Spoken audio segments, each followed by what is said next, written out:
So, the Thomas Harris Hannibal novels are absolute staples in the crime horror genre. And while they aren't necessarily the most well known books, the film adaptation for The Silence of the Lambs is one of the most critically acclaimed films of all time.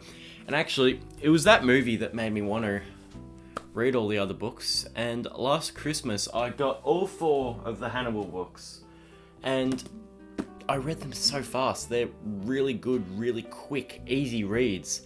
And today, we're just going to be going through and ranking all of the Hannibal books. So let's begin. So I don't think it'll surprise many people to see that Hannibal Rising is So I don't think it would surprise many people to see that Hannibal Rising is the worst in the series. This was the last one actually written for the Hannibal franchise, and it doesn't continue on the story of the first 3 novels. It was written as a prequel. It's all about Hannibal Lecter's childhood and ranges from then until he was about 20. So it's the shortest book of them all, and it's all about how Hannibal grew up during the war. And when he was a kid, his baby sister got killed in the war. And after that, he went and lived with his uncle and his uncle's kind of eccentric wife. And he began to study psychology and, in particular, doing practical experiments with dead bodies and researching the human brain. While he was also keeping his education up, he was going out and trying to find all the soldiers that killed his baby sister. And he ends up taking them off in ways that are interesting, to say the least. It's a really short book, it's really enjoyable, it's well written, it's entertaining. It's just that it just doesn't really compare to the first 3 books in the series. And this one kind of, it broke the flow of it a little bit. It just feels like one short bit of backstory that isn't really part of the main storyline. And that's okay, to be honest. I mean, I wouldn't want it to end any different. Hannibal had a perfect ending. I wouldn't have wanted to see the series continue on from there. So this is a perfectly fine book. It's just the weakest in the series. Next, we have the first book in the series, which is Red Dragon. And this is when the books go from good to great. Red Dragon, The Silence of the Lambs, and Hannibal are all pretty much just one big story for me. So these next 3 books, there isn't a massive difference in quality.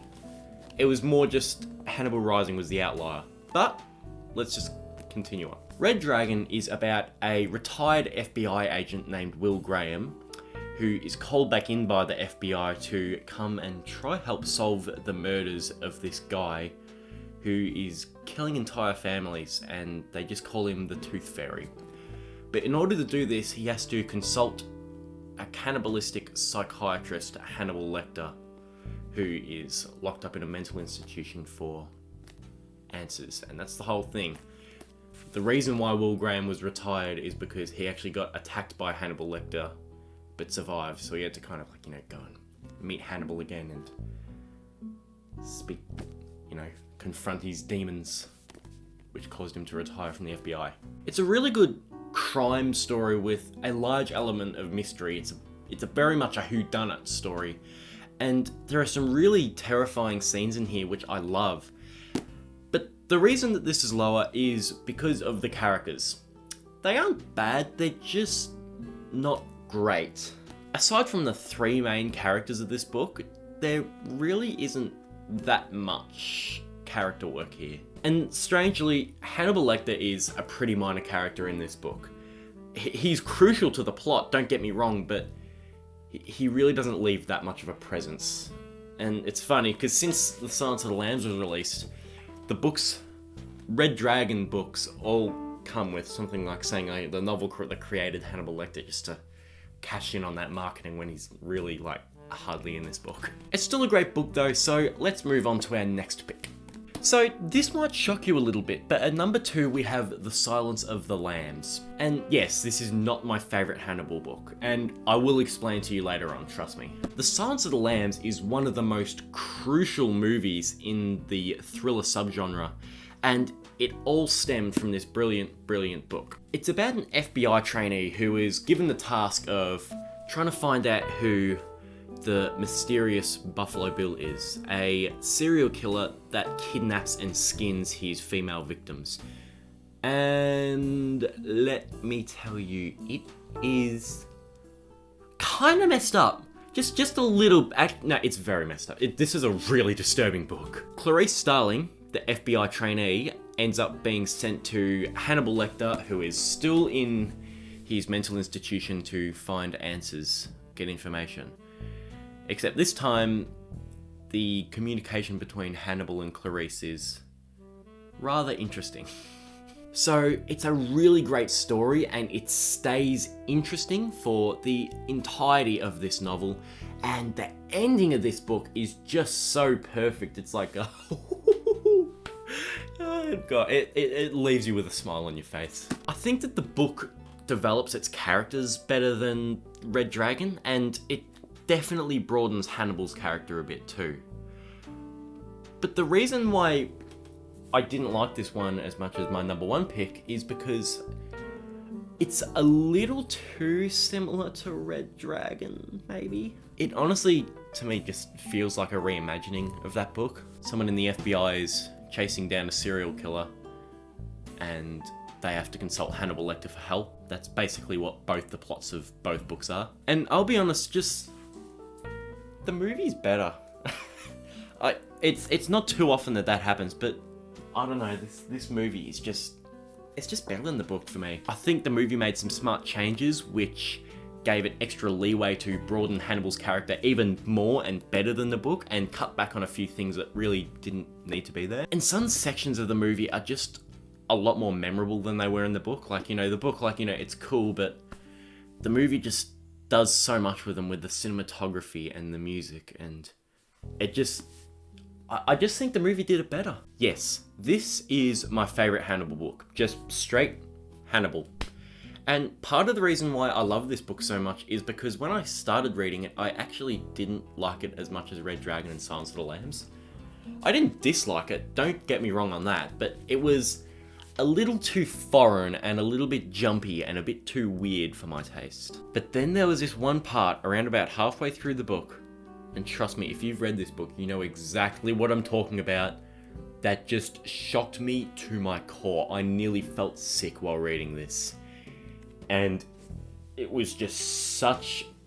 It was... That one scene in the middle, it was so well done.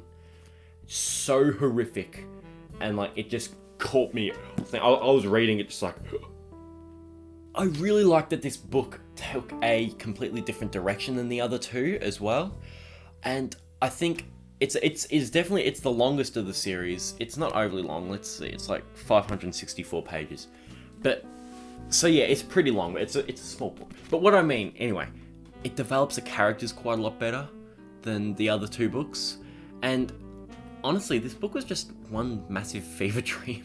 I really liked it. So this book follows Hannibal Lecter after escaping at the end of The Silence of the Lambs. And it also follows Clarice after she gets in a little bit of trouble at the FBI agency over a severe incident. And it also follows this guy named Mason Verger. He's a retard, and he was one of Hannibal's only survivors, and he wants to get back at Hannibal. He's a rich spastic. I found it so weird having these three completely... if you hadn't read any of the other books, it's basically three completely different stories just meshed into one, and it's so bizarre and is written so weirdly. I just think the whole change of direction was genius. I really, really enjoyed the way it changed. And again, like The Silence of the Lambs, the ending was perfect. It is so unpredictably horrible, and it's one of those crazy endings that you wouldn't expect to work, but once you read it, you wouldn't want it any other way. I know it might be a little bit too wacky for some people, but just the pure craziness of the Hannibal saga, the way it culminated in something like this, I wouldn't want it any other way. I think it was perfect. Righto, so that's all I do have for you today. I hope you enjoyed this video, and I'll see you later. Bye.